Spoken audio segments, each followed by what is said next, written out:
সে ব্যক্তি বুঝে, সে স্বীকারও করে, কিন্তু বলছে বিশ্বের পারিপার্শ্বিক চাপের কারণে হোক, আমার অভ্যন্তরীণ সমস্যার কারণে হোক, অনেকের কারণে হোক, অর্থনৈতিক মন্দার কারণে হোক, বিভিন্ন কারণে আমি 100% পাচ্ছি না, কিন্তু আমার উদ্দেশ্য আছে 100% প্রতিষ্ঠা করার। কিন্তু এটা তো আমরা দেখি নাই। দেখেছি কি? আমরা দেখেছি কিভাবে আস্তে আস্তে ওই রাজনৈতিক ক্ষমতাকে কাজে লাগিয়ে ইসলামকে মাইনাস করা হয়েছে। প্রথমে মাইনাস করা হয়েছে রাজনীতি থেকে, তারপরে মাইনাস করা হয়েছে অর্থনীতি থেকে, তারপরে আস্তে আস্তে মাইনাস করা হলো সংস্কৃতি থেকে, তারপরে মাইনাস করা হলো পুরো শিক্ষা সিস্টেম থেকে, তারপরে তারা হস্তক্ষেপ করলো পুরো ধর্মীয় জীবনে, মসজিদের উপরে, মাদ্রাসার উপরে, তাই না? আস্তে আস্তে আস্তে আস্তে ওলামায়ে কেরামকে পর্যন্ত তারা এই জেলের মামলার আসামি, হুমকি ধামকি, গুম খুন ফাঁসি কত কি হয়ে গেল। তবে শুরুটা করেছিল তারা রাজনৈতিক ক্ষেত্রে, প্রথমে ইসলামকে মাইনাস করেছে। প্রথমে কি পলিটিক্যাল লাইফে তারা ইসলামটাকে মাইনাস করেছে, তারপরে অর্থনৈতিক লাইফে তারা মাইনাস করেছে, সংস্কৃতির মধ্যে মাইনাস করেছে। তাহলে আমরা একটা জিনিস বুঝতে পারলাম যে যদি আমরা আমাদের সমস্যার শেকড় ঠিক না করি, তাহলে আমার ঘর পর্যন্ত আর ঠিক থাকবে না, তাই না কথা? যদি আমরা ওই সমস্যার গোড়া ঠিক না করতে পারি, তাহলে আমার ব্যক্তি জীবন, রাষ্ট্র কায়েম করব। খোলামেলা আলোচনা করতে হবে। এখন আমরা কিভাবে একটা ইসলামী রাষ্ট্র কায়েম করব, তার আগে আর দু একটা কথা আমাদের জানা উচিত যে ইসলামী রাষ্ট্রের এই কনসেপ্টটা নতুন কোনো কনসেপ্ট না। আদম আলাইহিস সালামও আল্লাহর খলিফা ছিলেন, নূহ আলাইহিস সালামও আল্লাহ পাকের বিধান অনুযায়ী তার জাতিকে পরিচালনা করেছেন, ইব্রাহিম আলাইহিস সালামও করেছেন, তাই না? সবাই করেছেন। নবী মুসা আলাইহিস সালাম করেছেন, ইউসুফ আলাইহিস সালাম করেছেন, খাস করে দাউদ আলাইহিস সালাম, তিনি আল্লাহ পাকের বিধান দিয়ে জেরুজালেম থেকে 40 বছর বিশ্বকে করেন নাই। তাহলে এটা কোনো নতুন কনসেপ্ট না। খিলাফার যে কনসেপ্ট, এটা কি নতুন কোনো কনসেপ্ট না। খিলাফা মানে কি? খিলাফা মানে হচ্ছে আল্লাহর জমিনে আল্লাহর দিন প্রতিষ্ঠা করা, যেটাকে আমরা বলি ইকামতে দিন। কি বলি? ইকামতে দিন। যে ব্যক্তি আল্লাহ পাকের জমিনে আল্লাহর দিনকে প্রতিষ্ঠা করে তাকে আমরা বলি খলিফা। কি বলি? যেমন উমর রাদিয়াল্লাহু আনহু খলিফা ছিলেন, আবু বকর রাদিয়াল্লাহু আনহু খলিফা ছিলেন, উসমান রাদিয়াল্লাহু আনহু খলিফা ছিলেন, আলী ইবনে আবি তালেব খলিফা ছিলেন। তারা ছিলেন আল্লাহর খলিফা, মানে তারা আল্লাহর প্রতিনিধি। তারা আল্লাহর জমিনে আল্লাহর বিধান প্রতিষ্ঠা করবেন এবং সেই বিধান দিয়ে বিচার ফয়সালা করবেন। তো এখানে পার্থক্যটা বুঝতে হবে আমাদেরকে যে গণতান্ত্রিক ক্ষেত্রে, ধর্মনিরপেক্ষ রাষ্ট্রে, কমিউনিস্ট রাষ্ট্রে সেখানে আল্লাহর খলিফা নাই। আল্লাহর খলিফা আছে? কারণ সেখানে আল্লাহর বিধান প্রতিষ্ঠার কোনো ফিকির নাই। আর যেখানে আল্লাহর খলিফা নাই সেখানে কার খলিফা থাকবে? সিম্পল কথা, যেখানে আল্লাহর খলিফা নাই সেখানে কার খলিফা? তাগুতের বিধান বাস্তবায়িত করা হচ্ছে। এই পার্থক্যটা আমাদের বুঝতে হবে। এটা নতুন কোনো কনসেপ্ট নয়। আমাদের নবী সাল্লাল্লাহু আলাইহি ওয়াসাল্লামকে রাষ্ট্র পরিচালনা করেন নাই? তার রাষ্ট্রের নাম কি? না বুঝে বলেন না। তার প্রথম রাষ্ট্রের নাম কি? মদিনা। মদিনা প্রথম ইসলামিক রাষ্ট্রের নাম কি?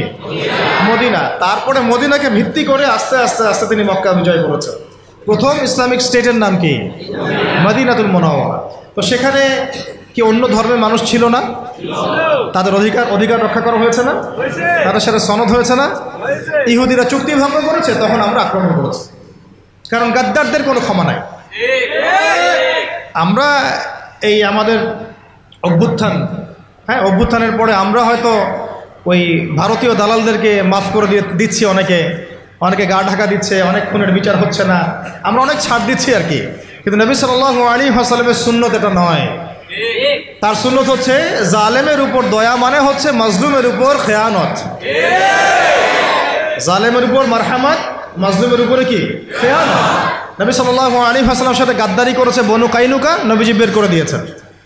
তাও একজন মুসলিম নারীর সম্ভ্রমহানি করেছিল, তাতেই পুরা বনু কাইনুকাকে বের করে দেওয়া হয়েছে। আর আমরা তো দেখছি যে প্রকাশ্যে সাইফুল ইসলামকে জবাই করা হলো, কোনো বিচার হইল না, তাই না বিষয়টা? তো এটা বনু কাইনুকার ক্ষেত্রে হয়েছে। আবার বনু নাজির নবী সাল্লাল্লাহু আলাইহি ওয়াসাল্লামকে কি করেছিল?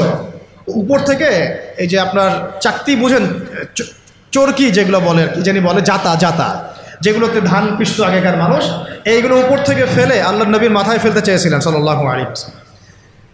এভাবে গুপ্ত হত্যার চেষ্টা করেছিল তারা, বনু নাজির গোত্র। তো এরপরে নবী সাল্লাল্লাহু আলাইহি ওয়াসাল্লাম তাদেরকে আক্রমণ করে অবরোধ করে ওখান থেকে বের করে দিয়েছে। আর বনু কোরাইজা এই আহজাবের যুদ্ধে, খন্দকের যুদ্ধে আমাদেরকে পিছন থেকে ছুরি মারছে। কোরাইশদের সাথে তারা সন্ধি করে আমাদেরকে ভিতর থেকে ক্ষতি করার চেষ্টা করেছিল। নবী সাল্লাল্লাহু আলাইহি ওয়াসাল্লাম তাকে অবরোধ করে ওখান থেকে বের করে দিয়েছে। কখন আমরা তাদের সাথে চড়াও হয়েছি? যখন তারা আমাদের সাথে গাদ্দারি করেছে। তো নবী সাল্লাল্লাহু আলাইহি ওয়াসাল্লামও রাষ্ট্র চালিয়েছেন, মদিনা রাষ্ট্র, সেখানে অমুসলিমদের অধিকার তিনি সুরক্ষিত করেছেন, কিন্তু গাদ্দারদেরকে মাফ করেন নাই, শাতেমে রাসূলকে মাফ করেন নাই, নবীকে যারা গালি দিয়েছেন তাদেরকে মাফ করা হয় নাই। আচ্ছা, নবী সাল্লাল্লাহু আলাইহি ওয়াসাল্লামের মদিনা রাষ্ট্রে কি আল্লাহর আইন ছাড়া অন্য কোন আইন চলেছিল? তাহলে আপনি পার্থক্য বুঝে নেন, আমাদের সাথে তাদের কি পার্থক্য? তাদেরও ভূখণ্ড ছিল, মানে নবী সাল্লাল্লাহু আলাইহি ওয়াসাল্লাম এবং সাহাবীদেরও ভূখণ্ড ছিল, আমাদেরও ভূখণ্ড আছে। তাদেরও সরকার ছিল, আমাদেরও সরকার আছে। তাদেরও সার্বভৌমত্ব ছিল, আমাদেরও আছে। তাদেরও সংবিধান ছিল, আমাদেরও আছে। তাদেরও এই আপনার আর কি লাগে? হ্যাঁ, বুঝি না, ঠিক আছে, ওটা বলেছি। আর রাষ্ট্র গঠনের 4টা মৌলিক উপাদান লাগে: ভূখণ্ড, হ্যাঁ ভূখণ্ড, হ্যাঁ মাশাআল্লাহ, ভূখণ্ড, সরকার, সার্বভৌমত্ব এবং জনসংখ্যা। এই 4টা। ওখানে অমুসলিমদের অধিকার খর্ব করা হয় নাই, কিন্তু এখানে মুসলিমদের অধিকার খর্ব করা হচ্ছে। সেখানে অমুসলিমদের অধিকার পর্যন্ত খর্ব করা হয় নাই। কোথায়? মদিনায়। অমুসলিমদের অধিকার পর্যন্ত খর্ব করা হয় নাই, আর এখানে মুসলিমদের পর্যন্ত অধিকার খর্ব করা হচ্ছে। পার্থক্য আছে না? পার্থক্য। ওখানে অমুসলিমদের সাথে আমরা কোনো দ্বন্দ্বে যাই নাই যতক্ষণ না তারা আমাদের সাথে গাদ্দারি করেছে, বেঈমানি করেছে এবং আমাদেরকে পিছন থেকে ছুরি মেরেছে। এখন দেখা যায় অনেক সময় আমাদেরকে প্রকাশ্যে অখণ্ড ভারতের জয় শ্রীরামের স্লোগান দেওয়া হচ্ছে, প্রকাশ্যে আমাদের ভাইদেরকে অনেককে অত্যাচার করা হচ্ছে, জবাই করে হত্যা করা হলো, আমরা কোনো ব্যবস্থা গ্রহণ করতে পারছি না। আমরা দৃষ্টান্তমূলক কোনো শাস্তি এখন পর্যন্ত দিতে দেখি নাই। এটা আফসোস আমাদের জন্য। কিন্তু নবী সাল্লাল্লাহু আলাইহি ওয়াসাল্লামের যুগে একজন দিনী বোনের ইজ্জতের বিনিময়ে তিনি পুরা বনু কাইনুকাকে একেবারে মদিনা থেকে বের করে দিয়েছেন একদম। আমরা কিন্তু সেটা করতে পারি নাই। তারপরে নবী সাল্লাল্লাহু আলাইহি ওয়াসাল্লামের যুগে মদিনায়, ওখানে কি আল্লাহর বিধান ছাড়া অন্য কোনো বিধান দিয়ে রাষ্ট্র চলেছে? তাহলে আমাদের এখানেও সবই আছে, কিন্তু এখানে আল্লাহর বিধান নাই। আল্লাহর বিধান দিয়ে এই রাষ্ট্র পরিচালিত হচ্ছে না। সেখানে নবী সাল্লাল্লাহু আলাইহি ওয়াসাল্লাম সাহাবীদের মধ্যে যে পরিমাণ ভ্রাতৃত্বের বন্ধন স্থাপন করেছিলেন, সেই ভ্রাতৃত্বের বন্ধন আমার রাষ্ট্রের মধ্যে আসলে নাই। জাতীয় কোনো ঐক্য আমরা খুব একটা দেখছি না, বরং আমরা দেখছি এখানে জাতীয় বিভক্তি। এমনকি মুসলিমদের মধ্যে আমরা শত শত বিভক্তি দেখছি এবং ছাড় না দেওয়ার মানসিকতা দেখছি। আর নবী সাল্লাল্লাহু আলাইহি ওয়াসাল্লামের মদিনা রাষ্ট্র অন্য কোনো পরাশক্তির সামনে মাথা নত করে নাই, করেছিল? কিন্তু আমাদের দেশের কাঠামোটা যেটা, সেটা আমরা কিন্তু বিভিন্ন পরাশক্তির কাছে আমরা দাসত্বের শৃঙ্খলে আবদ্ধ হয়ে গেছি, তাই না? আবার নবী সাল্লাল্লাহু আলাইহি ওয়াসাল্লামের মদিনা রাষ্ট্র বিশ্বের বুকে মাথা উঁচু করে একদম স্পষ্ট স্বাধীন রাষ্ট্র ছিল। আমরা কিন্তু বিশ্বের বুকে মাথা তুলে এখন পর্যন্ত সেই স্বাধীনতা অর্জন করতে পারি। সত্যি কথা এটাই। নবী সাল্লাল্লাহু আলাইহি ওয়াসাল্লামের মদিনা রাষ্ট্র ছিল এমন একটা কাঠামো যার উপর দাঁড়িয়ে তিনি গাজওয়া এবং সারিয়া অভিযানগুলো করেছেন, জিহাদ এবং দাওয়াতের মাধ্যমে আরও বড় পরিসরে দিন প্রতিষ্ঠা করেছেন। কিন্তু আমাদের রাষ্ট্রগুলো, ইসলামী রাষ্ট্রগুলোর মধ্যে কিন্তু এইরকম গাজওয়া বা সারিয়া এই অভিযানগুলোতে অংশ নেওয়ার মতো কোনো সুযোগ পাওয়া যায় না। নবী সাল্লাল্লাহু আলাইহি ওয়াসাল্লামের মদিনা রাষ্ট্রে কোনো মাজলুম তার অধিকার খর্ব হতো না। কিন্তু আমরা এখানে দেখছি যে মাজলুমের অধিকার খর্ব হতেই আছে, আর হতেই আছে, আর জালেম পার পেয়েই যাচ্ছে। নবী সাল্লাল্লাহু আলাইহি ওয়াসাল্লামের মদিনা রাষ্ট্রে কোনো খেয়ানত ছিল না, আমানতদারিতা ছিল, তাই না? কোনো দুর্নীতি ছিল না, ইনসাফ ছিল। কিন্তু আপনি আমাদের রাষ্ট্রগুলোতে দেখবেন উপর থেকে নিচ পর্যন্ত খালি খেয়ানত, জুলুম আর দুর্নীতি। তো মৌলিক অনেক পার্থক্য আছে না? সর্বোপরি নবীজির মদিনা রাষ্ট্র ছিল একটা খিলাফা স্টেট। কি স্টেট? খিলাফা স্টেট, যেখানে জনগণ এবং সরকার সবাই আল্লাহর কাছে জবাবদিহিতায় বাধ্য, এবং সেই রাষ্ট্র পরিচালিত হয়েছিল শরিয়া আইন দ্বারা, অর্থাৎ কোরআন এবং হাদিসের বর্ণিত আইন দ্বারা। নবীজি বলতেন যে আমার মেয়ে ফাতিমাও যদি চুরি করে তবুও আমি তার হাত কেটে ফেলবো, তাই না? আর আমাদের এই কাঠামোগুলোর মধ্যে আমরা দেখছি যে কোরআন এবং হাদিসের আইনের কোনো তোয়াক্কাই করা হচ্ছে, বরং এমন কিছু আইন আমরা চাপিয়ে নিয়েছি নিজেদের উপরে যেগুলোতে বাদীও মরে যায়, বিবাদীও মরে যায়, মামলা মরে না। কাউকে হ্যারাস করতে চাইলে 2-1টা মিথ্যা মামলা দিলেই বাস সারা জীবন সে জেলের মধ্যে পচে মরে। যে কাউকে হ্যারাস করা যায়, যাকে তাকে গুম করা যায়, যাকে তাকে ক্রসফায়ার দেওয়া যায়, মিডিয়াকে নিজের ইচ্ছা মতো চালানো যায়, ঠিক আছে, ইসলাম বিদ্বেষ ছড়ানো যায়। হ্যাঁ, তথাকথিত মুনাফেক, তথাকথিত না, এগুলো পাক্কা মুনাফেকদেরকে দিয়ে টকশো করানো যায়, ঠিক আছে, এই ইসলাম বিদ্বেষ ছড়ানো যায়, শিক্ষা থেকে ইসলামকে উঠানো যায়, সংস্কৃতি থেকে ইসলামকে উঠানো যায়, মানুষকে সুদ খাওয়ানো যায়, পুরো জাতিকে মায়ের সাথে জেনা করানো যায়, তাই না? এবং নিজের ক্ষমতা টিকিয়ে রাখার স্বার্থে মুশরিকদের দাসত্ব করা যায়, মুশরিকদের দাসত্ব করা যায়। তো এই রাষ্ট্র ব্যবস্থাগুলোর মৌলিক পার্থক্য কি আমরা বুঝতে পারছি?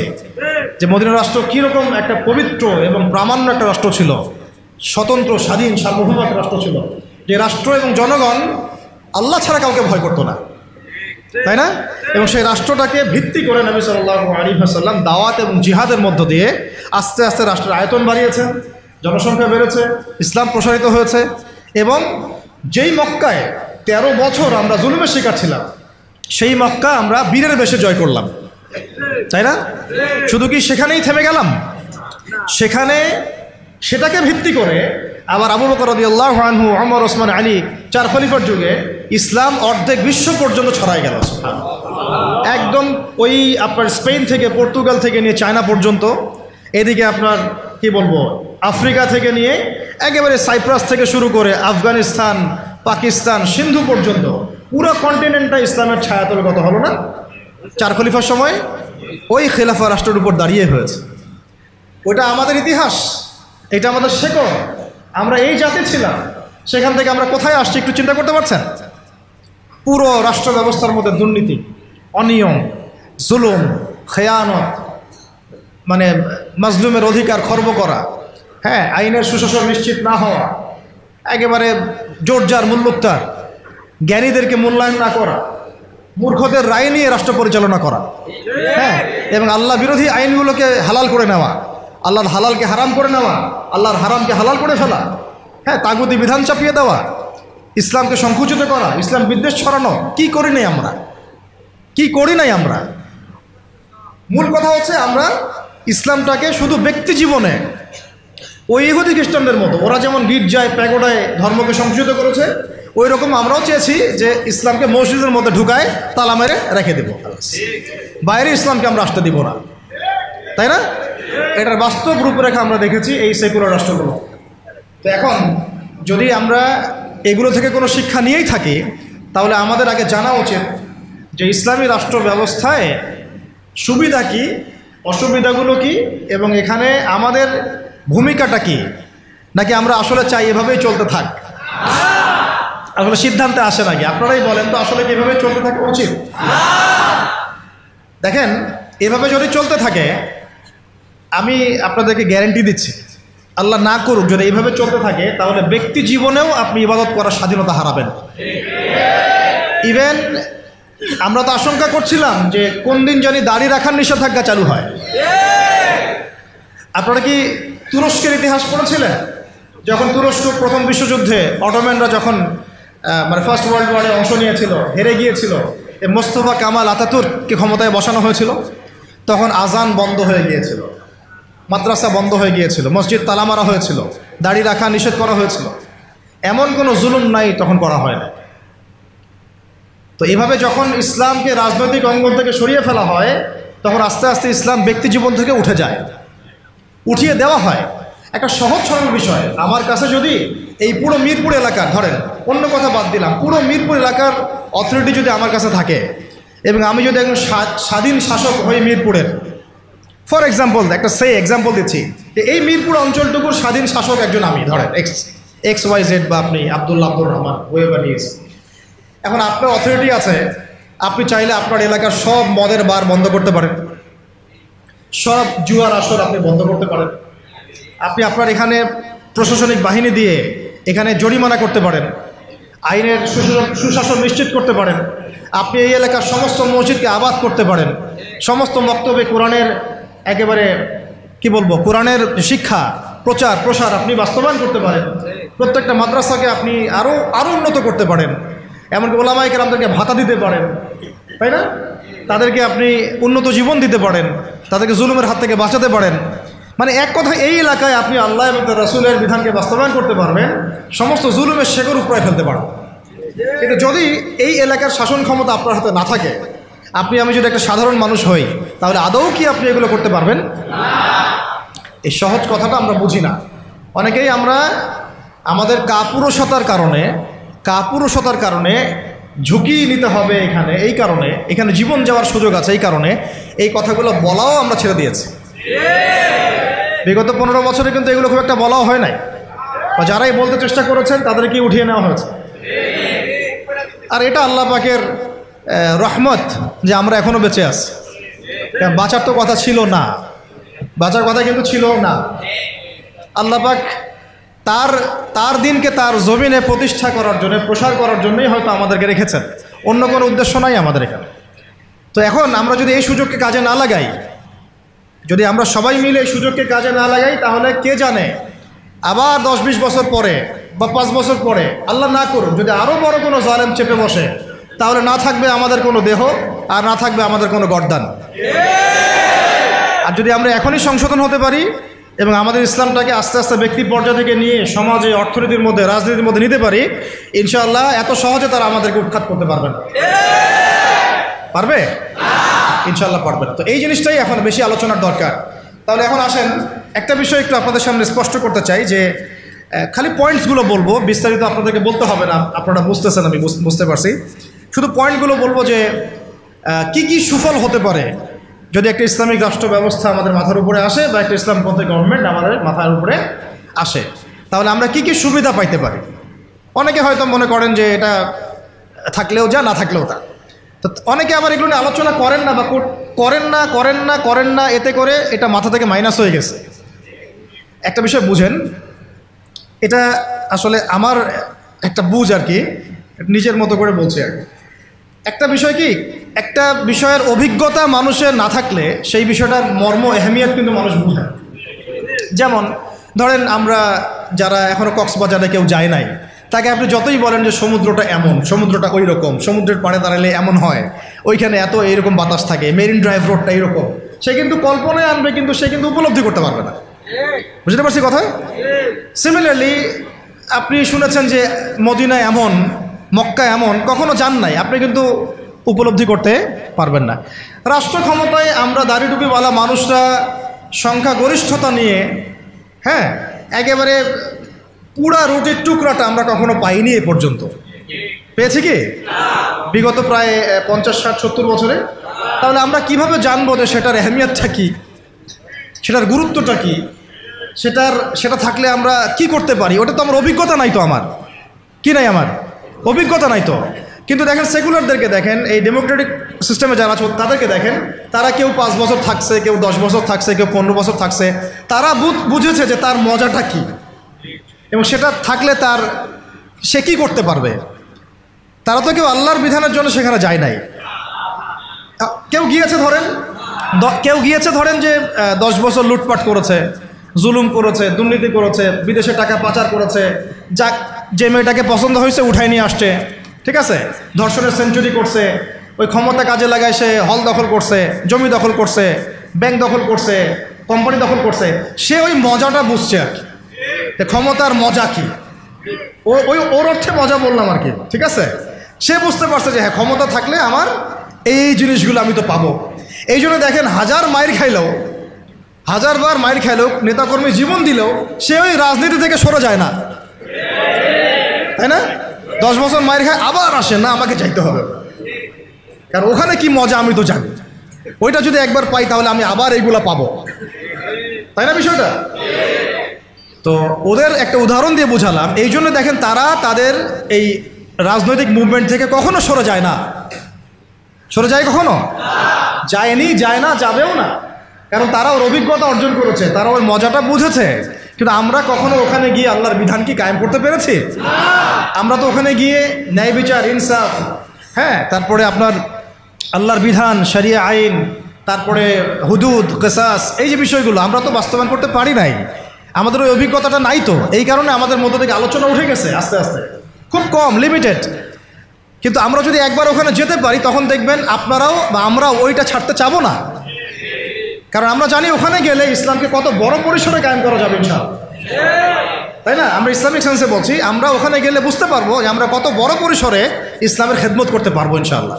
যেহেতু আমরা যেতে পারি নাই, তাই আমাদের মধ্যে ওই অভিজ্ঞতাটা কিন্তু এখন অর্জিত হয় না। এই কারণে আলোচনাগুলোর দরকার, যে ওখানে গেলে কি পেতে পারেন বা সুফলটা কি হতে পারে, আর না গেলে কি কুফলগুলো হচ্ছে।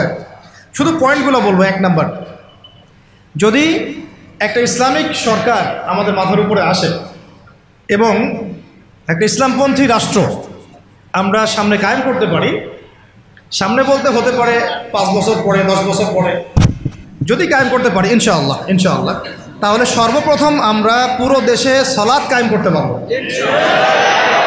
সালাত কায়েম করতে পারবো। কায়েম। আমরা এখন নামাজ পড়ি, তাই না?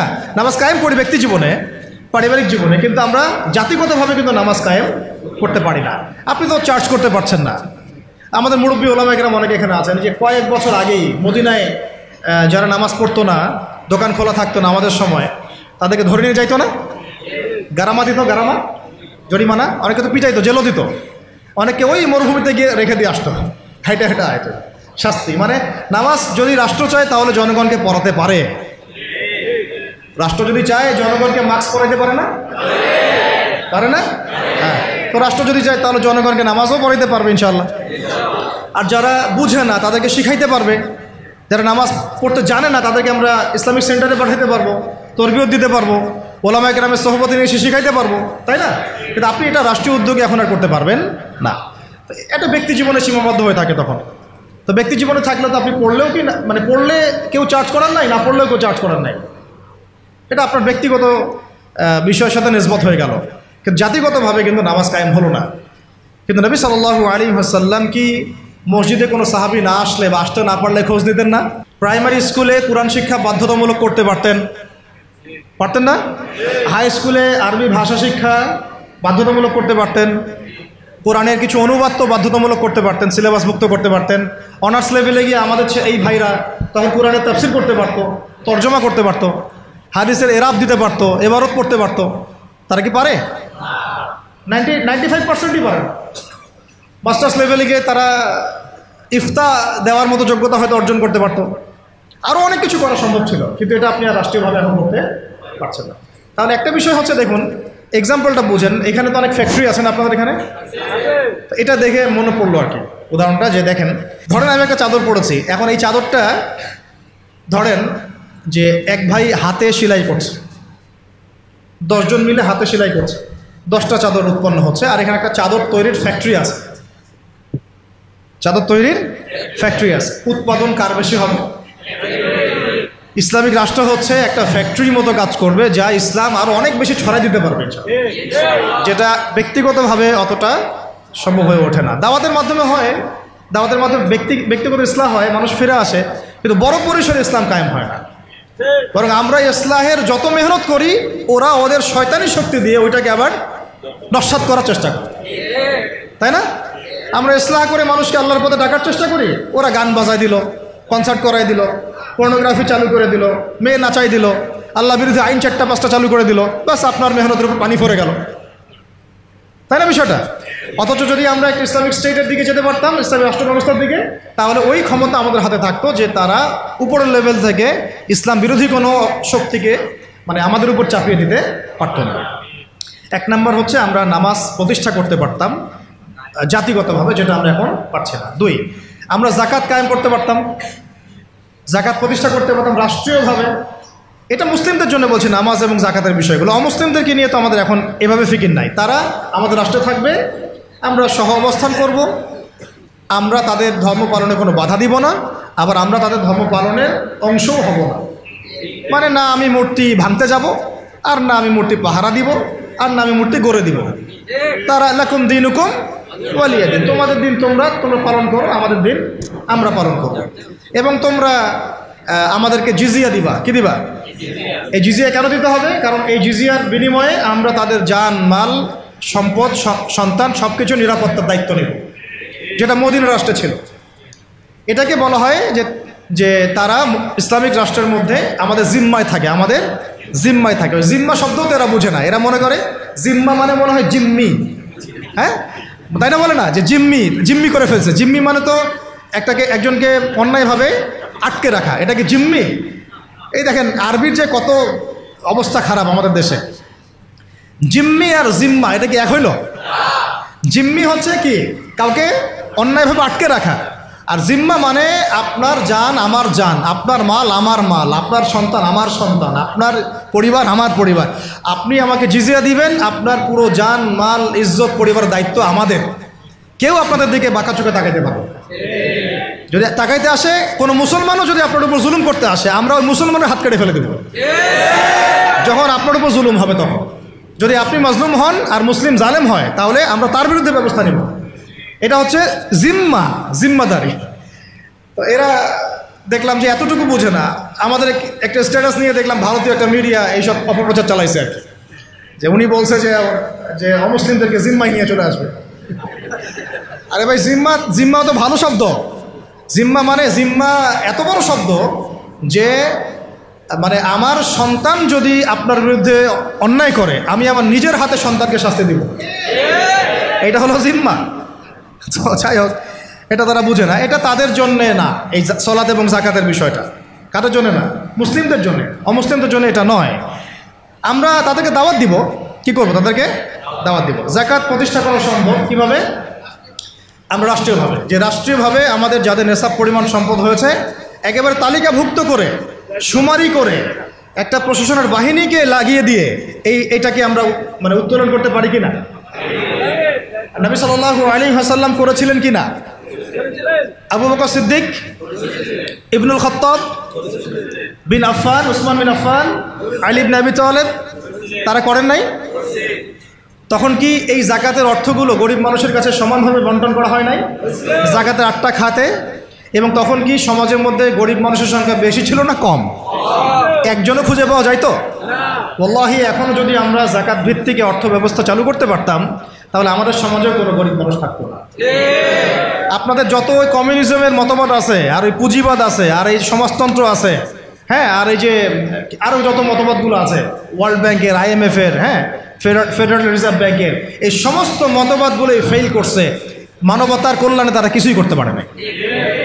মানবতার কল্যাণে প্র্যাকটিক্যালি কাজ করে দেখিয়েছেন নবী মুহাম্মদ সাল্লাল্লাহু আলাইহি ওয়াসাল্লাম কিভাবে ইসলামী এবং যাকাত ভিত্তিক অর্থ ব্যবস্থার মধ্য দিয়ে সমাজের দরিদ্র মানুষের হক আদায় করতে হয়। এটা তিনি দেখিয়ে দিয়েছেন। আপনারা সেটা কিছুই করতে পারেন। খালি এসব গদবাধা আমাদেরকে ইকোনমিক্সের বই পড়াইছেন। ইকোনমিক্সের কী করছেন? বই পড়াইছেন। আর ইকোনমিক্সের পড়া এত জরুরি এই যুগে, ইসলামিক ইকোনমিক্স না হলে যে আমাদেরকে কিভাবে তারা সুদখোর বানাচ্ছে আপনি চিন্তাও করতে পারবেন না। সাম্য তো কায়েম করতে পারেনই নাই, ইনসাফ তো করতে পারেনই নাই, বরং মানুষকে খাইয়েছেন রিবা, সুদ, ঘুষকে জায়েজ করছেন, দুর্নীতি হয়েছে, টাকার মান কমানো বাড়ানো নিয়ে ইনফ্লেশন করেছেন, গরিবের রক্ত চুষে খাইছেন, হ্যাঁ, একটা অংশ দিন দিন ধনী হয়েছেন, বাকি অংশকে গরিব বানাইছেন। মানুষের রক্তচোষা, শ্রমিকদের রক্তচোষা, গরিবদের রক্তচোষা অর্থনীতি দিয়েছেন মানুষকে। এবং এর ফলে মানে বৈশ্বিক জুলুম আপনারা প্রতিষ্ঠা করেছেন এই অর্থনীতি সিস্টেমের মধ্য দিয়ে। এইটা নিয়ে কথা বলতে গেলে আমার 1 ঘন্টা সময় লাগবে। এটা আমি অন্য একদিন বলবো ইনশাল্লাহ। শুধু এই টপিকের উপর কথা বলবো ইনশাল্লাহ, যে বর্তমান অর্থ ব্যবস্থা ধোঁকাবাজি। বর্তমান অর্থ ব্যবস্থার, অর্থনৈতিক সিস্টেমের ধোঁকাবাজি আপনি শুনলে আপনার চোখ কপালে চলে যাবে। আসলে যারা কম জানে ওরা ঘুমাইতে পারে শান্তিতে, যারা আসলে জানে তারা ঘুমাইতে পারে, বুঝছেন? আসলে সত্য কথা এটাই। এত ধোঁকাবাজি হয়েছে অর্থনীতির মধ্যে, এমনভাবে গরিব মানুষকে নির্যাতন করা হয়েছে, এমনভাবে ওদের রক্ত চোষা হয়েছে। আল্লাহর কসম করে বলতেছে, বাংলাদেশের বেশিরভাগ মানুষ এটার হদিসই নাই, তারা জানেই না। এবং এর পিছনে আছে ওই পশ্চিমা পরাশক্তি আর ওই ইসরায়েল এবং আমেরিকার শক্তি। এরাই কাজগুলো করছে সারা ওয়ার্ল্ডে। আল্লাহ পাক আমাদেরকে বোঝার তৌফিক দান করেন। এখন এই যাকাত ভিত্তিক অর্থ ব্যবস্থা প্রতিষ্ঠা করা কিন্তু এখন ব্যক্তিগতভাবে সম্ভব নয়। ব্যক্তিগতভাবে সম্ভব, রাষ্ট্রীয়ভাবে যদি রাজনৈতিক ক্ষমতায় আমরা যেতে পারতাম ইসলামপন্থীরা, তাহলে এটা সম্ভব ছিল ইনশাআল্লাহ। 3 নাম্বার দেখুন, যে আমাদের যে বাজার আছে, বাজার বলতে 2 রকম বাজার। একটা হচ্ছে আঞ্চলিক